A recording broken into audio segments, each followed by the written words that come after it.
If you clicked on this video, you've probably realized that modern day life, although it is filled with short-term explosive amounts of pleasure, isn't quite fulfilling overall.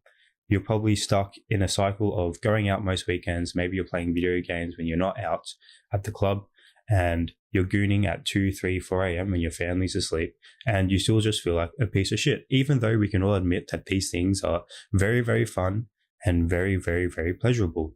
So in the next 20 or so minutes, I'm going to be explaining to you exactly why that is the case, that chasing pleasure will always lead to a life of pain and unfulfillment, and then how we can hack this knowledge to create a life that is actually pleasurable without lots of the downsides of the pain. If you're new to the channel, hi, my name is Christian. I've been a coach for young men battling addiction and self-sabotage and bad habits for the past 3 or so years now. Before that, I was a DJ in Melbourne's notorious nightlife industry, and this is exactly where I learned self-control. I was able to overcome a nicotine addiction, and I'm now over 1,000 days porn-free. If you've seen any of my other videos or content, you might be aware of what I will call the 4 factors that everyone needs to leverage in order to overcome any bad habit. And these are your chemical, your mental, emotional, and your environmental. So chemical is what we're going to be talking about today, are things like leveraging your dopamine. So this is more science-based. Your mental is your mindset, what you think about yourself and the world around you. Your emotional, very straightforward, is how you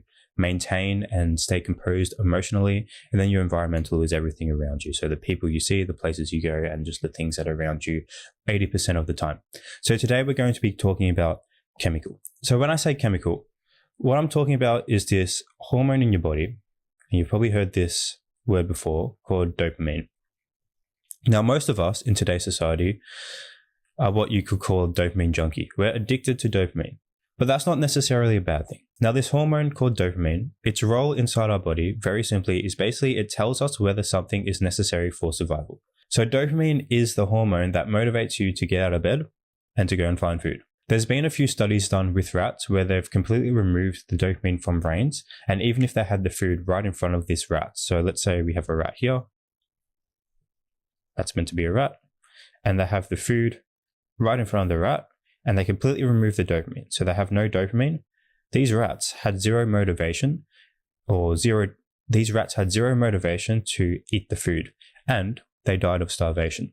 So dopamine is not this evil thing that we all need to be afraid of, because dopamine, as I said, simply put, is the chemical messenger that tells us whether something is necessary for us to survive. And the way that it decides whether something is necessary for survival is it'll always point us towards the thing that gives us the most dopamine or the most pleasure. So let's say pleasure with the least amount of effort. And why is this the case? So let's go back 3,000, 4,000 years ago when perhaps we were cavemen. So we still have the exact same brain that we had when we were cavemen. Maybe it's a bit more evolved, but the blueprint for it and the way that it works is almost completely the exact same. So let's say you're a caveman. Here's your spear, here's your bow and arrow, and you have 2 sources of food that you need to go for. So maybe there's a pig.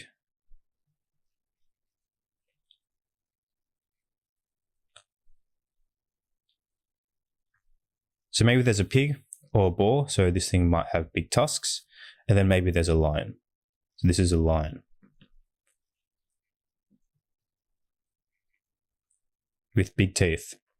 Now you and your fellow tribe members are basically deciding, okay, which food source do we go for? Do we go for the pig or do we go for the lion? So let's say we have this boar, and this boar basically has a lot of food on it that you can eat because it's quite fat, it's quite plump, which means that if you were to eat it, you were to get a lot of pleasure, or you were to be quite satisfied. Whereas this lion over here, it's quite lean because it's a carnivore, it's a prime predator.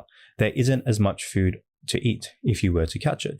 So it's not as pleasurable. And then on the flip side, this boar is likely much more easier to capture compared to a lion, because a lion would be faster, leaner, and it would also be hunting you in the process. So the lion takes more effort and the boar will take less effort. It still takes effort, but it takes less effort compared to the lion. So subconsciously in your brain, when you and the boys go out to hunt and you're deciding what do we go and chase, if you see a boar and a lion, you'll automatically go for the boar because that gives you more pleasure than the lion with less effort than the lion. And that's simply how dopamine works. It'll always prioritize the thing that gives you the most pleasure with the least amount of effort. And this is how us as humans have been able to stay alive for as long as we have. Because if you think about it, if we're always chasing the lion, then we're using too much effort because it's also more dangerous, and we're not getting as much energy back in return from the food we're eating. Maybe it can't sustain the whole tribe, but maybe the boar can, or the family of boars can, because it's easier maybe to catch the entire family. And dopamine is responsible for us making that decision. So super simply, dopamine is basically the motivation hormone in your brain. Now, the problem with today is dopamine, which is this pleasure hormone, is much easier to get than it was even 100 years ago or 50 years ago. Think about your parents. It was much easier to get more amounts of dopamine, more than your brain is basically built for, than it was 50 years ago. So let's take your dad in his prime, or your grandfather in his prime. Probably has huge muscles compared to you.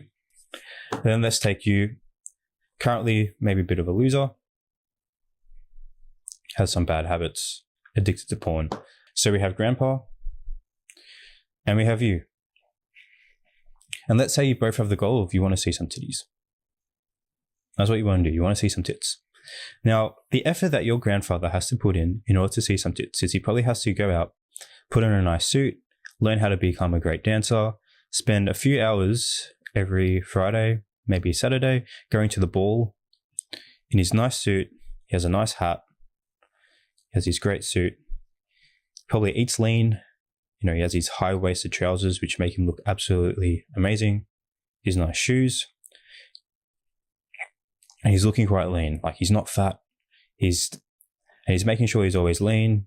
Maybe he works out, he goes to the gym, or his job is quite laborious, that he's naturally quite lean. He's eating great food, which then gives him a chance to meet a girl and potentially see some titties by the end of the night. But he has to put in a lot of effort in order to get this pleasure of seeing titties. Whereas all you have to do today in order to see some titties is go on your phone, go on the internet, and go on Pornhub, or even just go on Instagram really, and you will see some titties.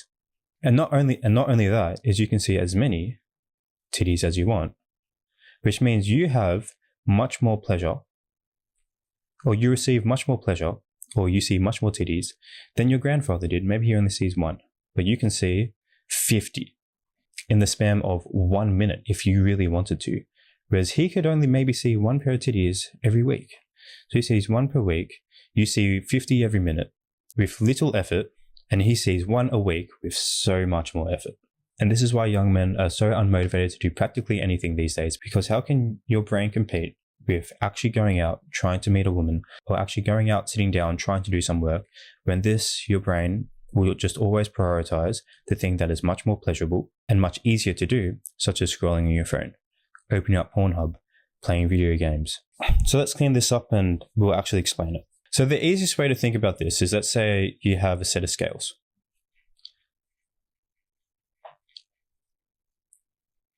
You have a set of scales. And on one side you have pleasure, on the other side you have pain.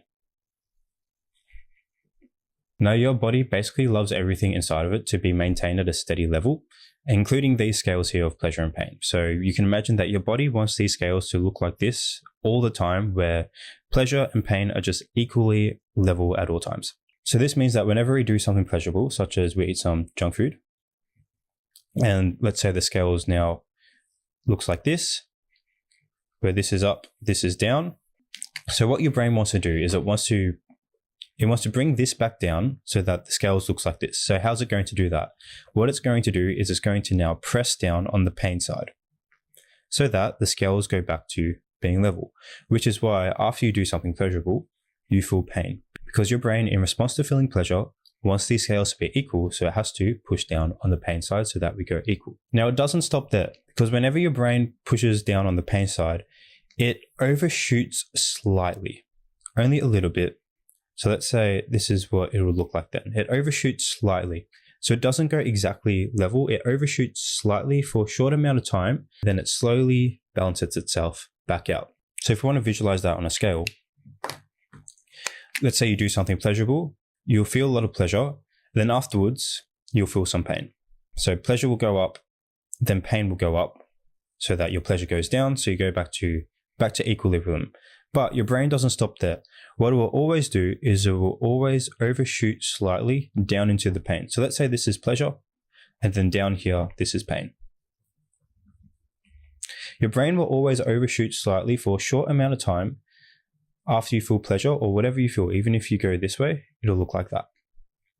So your brain will always overshoot. Oh, this is basically the post-nut clarity you get, or the crash that you get after having a big night out or whatever it is. Your brain will always, after feeling lots of pleasure, it won't just go back to normal. It will overshoot slightly. Let's say this is baseline. This line here is baseline.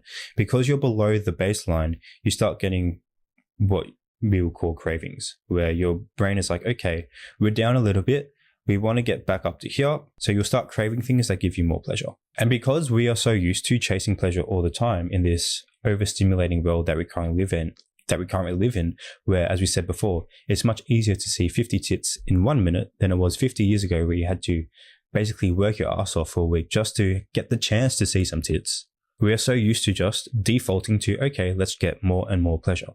But what we don't realize is if we just be patient and we don't be an impulsive fuck for just a short period of time, then your brain just naturally brings itself back up to baseline.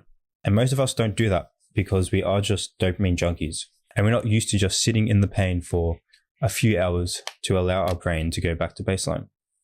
So as a result, this is what happens. We do something pleasurable, such as we wake up and we scroll on our phone. Let's say this is our typical day. We do something pleasurable, which is we wake up and we scroll on our phone. And then we dip down a bit more below baseline. And then whilst we're scrolling on our phone, because we're now in this deficit of pleasure, so up here is pleasure, again, down here is pain. Now we're in basically a pleasure deficit. We go and chase more pleasure. But let's say we open up Pornhub, or even you open up Reddit because you don't want to be as explicit, or you're just scrolling on Instagram looking for some softcore porn. What happens is you get more pleasure, and then you go down, and then you maybe go and play some video games, you go and get some junk food, and you keep going down and down and down to the point now you're not even chasing pleasure you're not even doing something to get more pleasure or to get above baseline. You're now just chasing pleasure in order to feel less pain. And this is basically when you pretty much need more and more and more extreme forms of the pleasurable thing in order just to feel the same amount of pain. So, and this is where you get to the point where you can't even sit down and watch a 2-hour movie, because what you need in order to feel pleasurable and to maintain your attention is a 30-second reel where someone is explaining something, and in order for you to pay attention, someone has to be playing Subway Surfer on the second half of the screen. Or you have to basically watch more and more extreme versions of porn, or play more and more hyper-stimulating video games in order just to feel that same pleasure. But then once you do get it, what happens is you go even further down. And this is basically where your bad habit now becomes an addiction, where you're almost reliant on it just to feel less pain. Now, this isn't entirely your fault, because as I said earlier, we do live in a society currently where we have access to so many hyper-stimulating things at our fingertips, on our phone, in our fridge. Things that didn't even exist 100, 50, or even 30 years ago. Like, we have been raised on hyper-stimulating video games, on social media, on highly processed junk food and sugar. It is no wonder why, as the default as a generation, we are just constantly down here, because we have been raised on it. Now, as I said, it might not be entirely your fault, but it is your responsibility. You're the only one who can do something about it. Because yes, you now understand why it is more motivating for you to sleep in bed all day scrolling your phone than it is for you to get out of bed. Because some of us, we don't even have the motivation to get out of bed, because the first thing we do is we touch our phone. Which, as I said before, by the end of the day, but not even by the end of the day, within the first hour of the day or the first 2 hours of the day, we are already down here. And we have no hope to get back up to here. We have no hope to go to the gym. We have no hope to sit down at our desk and do some work or do some studies. We have no hope because you've already started your day in a deficit. Now your brain is searching for dopamine. And now your brain thinks that all these things, all these bad habits are now necessary for your survival. Why? Because they give the most amount of pleasure with the least amount of effort. That is why. Even though you logically know that OnlyFans is not necessary for your survival, your brain doesn't. Your brain doesn't. The chemical side of your brain doesn't. Which is why I say you need to leverage all four of these, because it's not enough for you to just have your mental, your emotional, and your environment in place, because you'll still be working against the way your brain was designed to work.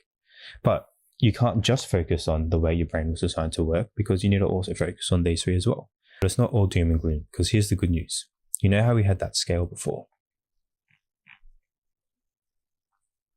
The opposite is also true, where if you push down on the pain side, the pleasure side will go up, which means the opposite of this graph is true, where if you do something difficult, or if you do something painful, such as going to the gym or waking up and the first thing you do is a few hours of work or study, whatever it is that you're currently doing, yes, you will have a dip in pain, but guess what you'll also have? An overshoot of pleasure. And then if you keep leveraging that, then your graph ends up looking something like that. We're just normal life by default. Life by default becomes so pleasurable that you no longer need all of these things anymore. So let's finish this video off by talking about that. Because you're not here just to learn about, okay, why does life suck? You want to know, okay, what can I do about it?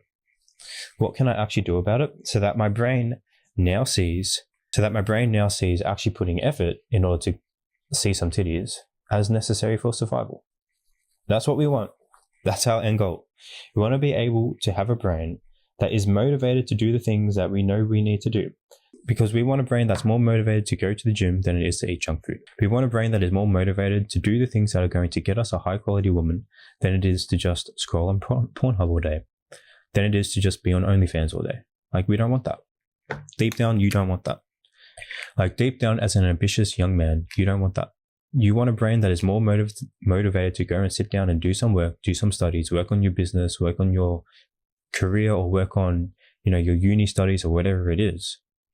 You want a brain that's more motivated to do that than it is to go on your Xbox or go on your PlayStation or even just scroll on Instagram for 10 hours a day. That is what we want. So let's talk about how do we actually get there. So let's talk about how to actually reverse this cycle. So there's two types of activities that we can ever do.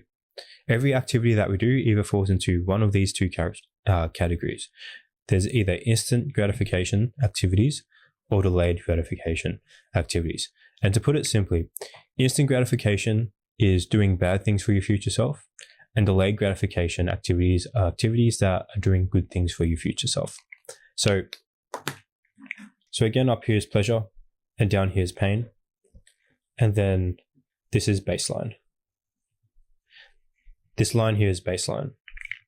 So an instant gratification activity are things where they initially feel good. They feel pleasurable when we're doing them, but we feel like a piece of shit afterwards.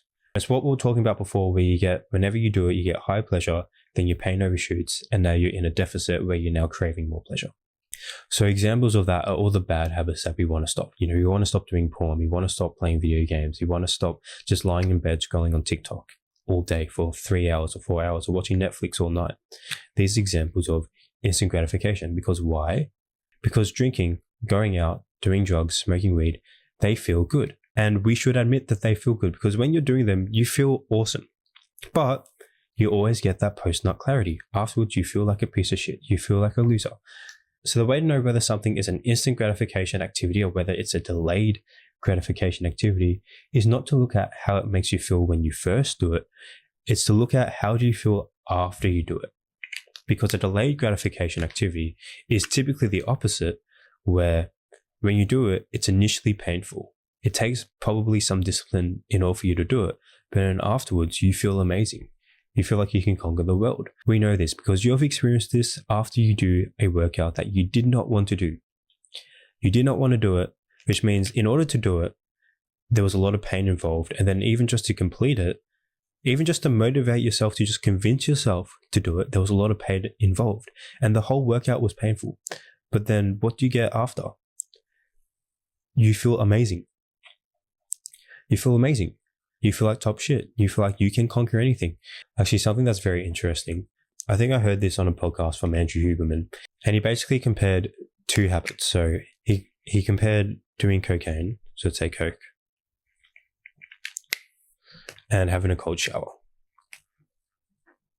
And what they discovered that doing a cold shower gives just as, and even sometimes more, dopamine. It produces more dopamine than doing cocaine. So what does that mean? That means that, let's say, this is how much pleasure that cocaine gives you. What Andrew Huberman discovered is that doing a cold shower gives you this much pleasure. That means that this was the overshooting of the scales, which means that in order to get this much pleasure, you probably had to feel this much pain. Like it probably doesn't even fit on the whiteboard in order to do the cold shower. And we all know this because doing an ice bath, doing a cold shower is extremely painful. But what do you get after it? You feel invincible. When you come out of a cold shower, even if you just turn it on for 10 seconds at the end or a minute at the end, you feel absolutely invincible. But how do you feel after you do coke? You feel like a complete loser. You feel invincible whilst you're on it, but as soon as you crash, Monday, Tuesday, Wednesday, you feel like a complete loser and you never want to do it again. But then Thursday and Friday comes around, you're looking for pleasure because you're in this deficit. But what you don't know is that all you have to do is sit through that pain temporarily, which means, yes, you're going to have to allow yourself to feel some pain and you will return back to baseline. So what this basically means is whenever you go and take an action, there's what you could call first, second, third, fourth order consequences. And I'll explain what that means. So whenever you take an action, and the first order consequences means the first thing that happens, if the first order consequence is you feel pleasure, so let's say plus, then the second order consequence will always be the same. And then it'll just keep going down and down and down. But whenever you take an action where the first order consequence is pain, or it's something that's difficult, it's something that's hard, even, you go and have a hard conversation, or you go and do something that's uncomfortable, something that's scary, the second order consequence of that is a plus. It's as if you get some gains. We know this when you go to the gym. The first order consequence is you're destroying your muscles. You're doing something that can potentially be scary for a lot of people. But then what happens? Your muscle regrows. You get those gains. And this is how we need to think about everything we do. We don't want to think about what is the thing I'm going to get immediately. We want to think is, okay, what's the thing I'm going to get after that? What's the thing I'm going to get second? Is it going to bring me down? Is it going to make me feel like a loser? Or am I going to get some gains? Am I going to feel like a winner after I do this thing? So this means that the way to create a life where the cycle is reversed, where instead of it looking like this, your life looks like this, there's two things you need to do. You need to reduce how many things you do that are instantly pleasurable. You need to reduce the amount that you do these types of things, where your first hit or the first order consequence is pleasure. It feels good. It feels amazing. In order to create a life where your pleasure is on the upside, it's on the positive side of this graph. In order to create a life where you're on the positive side of this graph 90% of the time, you need to completely avoid and remove anything that gives you this. But the thing is, you don't just stop there, because if you are to just remove the short-term pleasure, and we've all done this before, we've removed junk food, or we've removed video games, we've removed some of the things that give us short-term pleasure, but then what do? You go and seek it elsewhere. You go and seek other short-term pleasure. So what we need to do is, okay, maybe removing all this short-term pleasure gives you all this free time in the world because you're not doing these instant gratification activities, but you need to replace it with something, because otherwise you're just going to default back to these. So what do we replace it with? We want to replace it with these. So the two things you need to do is you need to reduce the activities that give you short-term pleasure. You need to actively avoid pleasure and actively avoid instant gratification activities.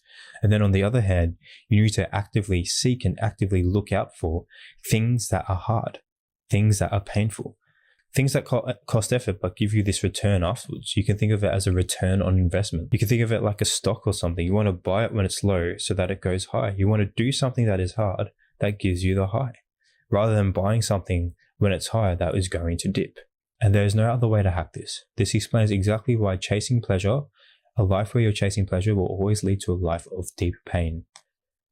But on the flip side, when you chase a life that is difficult, when you chase a life that is hard, when you have a life of discipline, you will feel more pleasure by default. And if you do this for long enough, you will get to the point where waking up, looking at the sunrise, having a book in your hand is just as pleasurable as waking up and going on your phone, where you'll be able to have long and deep conversations that are just as pleasurable as surface level gossip. And now the thing you're craving is a real and authentic life, where you are craving real connection, where you start craving real experiences, where you're traveling, you're exploring, you're going out in nature, you're being outside, rather than just stuck in your room, gooning and playing video games. And you can get to this point. And right now, I know what you're thinking. You're thinking, that just sounds too good to be true. That sounds too hard. How is just going for a walk, or how is just reading a book ever going to be more fun than playing video games? You're thinking, I don't want to do that. That is not fun for me. And I understand you, because I've been exactly where you are. And I'll tell you this, it'll only ever make sense once you go through the other side. And what I mean by that is the way for you to actually understand why going to the gym will eventually become more pleasurable than playing video games is for you to actually go through the other side of that and experience it for yourself. Because as we said at the start of the video, right now your brain thinks that video games, porn, and all these things are necessary for survival, which is why it craves them, which is why it wants you to do them. But when you go through the other side of this, then your brain now thinks that these are necessary for survival, and it doesn't even care about these anymore. And that is exactly where I want you to get to. Now, there's something you can do which is known as a dopamine detox, and I won't cover that in this video. I can make another video on that, which is basically where you go through a period of time. Usually it's 4 weeks. I've done this a few times before, and I've done this with my clients. I've gotten them to do it, and they absolutely love it. They hate it when they're doing it, but they love it afterwards, which is basically describing delayed gratification. But dopamine detox is basically where you avoid pleasure and then seek out painful and hard experiences. And what I mean by hard experiences is going to the gym. And basically that's all you do. You go to the gym, you do some hard work, and you do all these things. And you do that for a period of 4 weeks. And then after those 4 to 5 weeks, you get to the point where you're now reset back to baseline, where your graph will start over time looking like that. Now, I want to end this video with one last thing that you've probably heard of before.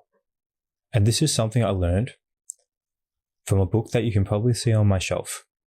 It's called Hard Times Create Strong Men. And this is going to nail this home for you. So here we have a cycle. And in this cycle, it says hard times create strong men. Strong men create good times.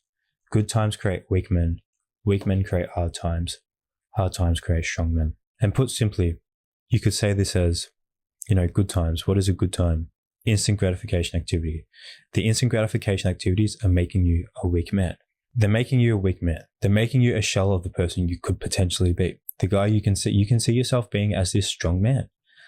But these instant gratification activities, you chasing pleasure all the time is making you a shell of who you could be. And this is what is making your life harder. This is what is bringing hard times into your life. It's not the external circumstances that are happening in your life that are objectively hard. Like, we have to stop being a victim and look at ourselves and take responsibility that we are the one, no one else. It's not the government. It's not the economy. It's not your ex. It's no one. It's no one who is making your life hard. No one is. It is you. You're the one, because this is true. Like, let's say there's 2 guys who are going through a breakup. They're going through the exact same thing. One of those dudes could go into a complete depression for 12 months. Where the other guy can maybe feel a little bit sad for 1 month, but he comes out of it even better, even harder, and he ends up becoming the best version of himself. What is the thing that separates those 2 things? What's the thing that separates which man goes which direction? It's not the breakup. It's what they do with the breakup. Whenever they go through the hard time, do they seek the instant gratification? Do they seek more pleasure that makes them go down, which makes them go into even more hard times just mentally? Or will you be the type of person who actively seeks out hard times? You do hard stuff. You do delay gratifications. You wake up early. You go to the gym. You do a cold shower. You do all of these things. And yes, all of these things have great health benefits and all of that.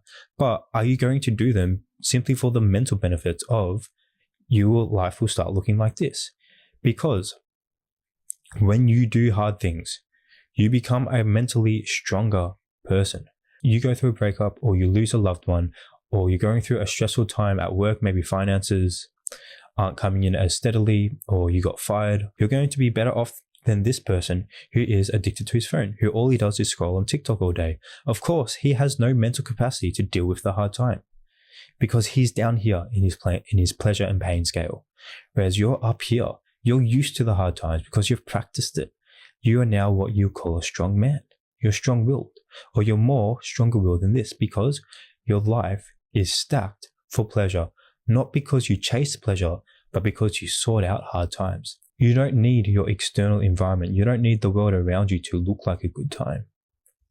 Your outlook on life, your perspective is, no matter what is happening to me, I can turn this into a good time because I am trained for hard times.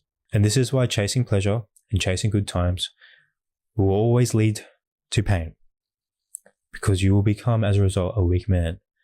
But it's also why, on the flip side, by chasing hard times, by chasing pain, will turn you into the person you want to be. This strong man with the strong mind and the strong body, strong mentally, strong emotionally, emotionally resilient. Chasing pain, chasing hard times will always lead to a life of pleasure. Now, if you want some actionable steps, what you could probably do is just list out everything you do in a day-to-day. You can even just close your eyes. Like, do this with me, close your eyes, just list out what do you typically do in a week, in a day, and which of those things are instant gratification versus delayed gratification. Label them, decrease the instant, increase the delayed. And then if you figure out you have too much hard time, think, okay, how can I make my life harder? Like, what other things can I do, such as having cold showers, such as going to the gym, such as even meditating for 10 minutes, which is basically where you just sit in silence and do nothing for 10, 15 minutes, which means yes, you're going to feel bored, which is painful for a lot of people. Allow yourself to sit in boredom for 15 minutes. Do things along these lines and you will have a life of pleasure. Yes, it is going to suck at the beginning. Yes, it is going to be hard. But that is the whole point of this video. It is supposed to be hard. But you can either make it hard yourself intentionally by doing the hard things, or you can make it hard, or you can make your life hard unintentionally by doing pleasurable things where you have no control over how much pain you feel afterwards. That choice is up to you, and that is your responsibility and no one else's. Now, if you want to be surrounded by a bunch of guys who actively do this, who chase hard times, who are going to the gym, who are doing cold showers, who are doing all these good habits that you likely want to do, who are making gains in their careers, in their goals, and all these things physically, mentally, financially, I've created a Discord community completely for free for young guys who are actively trying to overcome their bad habits. So in here, I have a bunch of my clients. I have a bunch of other dudes in here who just see me through my content, whether that be on Instagram, whether that be here on YouTube. We're all in here lifting each other up and guiding each other through these battles. And you have access to me. If you want to work more closely with me, there will also be a link in the description, first of all, to join that Discord community for free. There will also be a link down there if you want to have a one-on-one call with me. Just have a look at all the links in the description. There'll be things for free, such as a free community, some free resources down there as well.